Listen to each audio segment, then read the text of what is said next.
मेरे वालिद की ज़मीन फदक है? कहा जी हाँ है। कहा आप मेरे नाम पे अलाट कर दें, मेरे अब्बू की ज़मीन है और मुझे दे दें।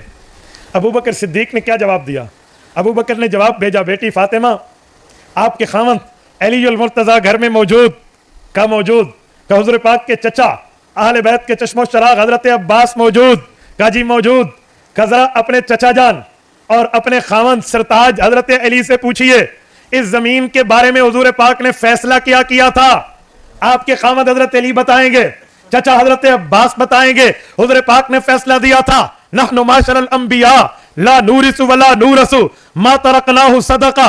कहा लोगों, नबी का मकाम यह है, नबी का मर्तबा यह है, नबी की शान यह है कि जब वो दुनिया से चला जाए उसकी विरासत को तकसीम न किया जाए। यह मोहम्मदी फैसला है,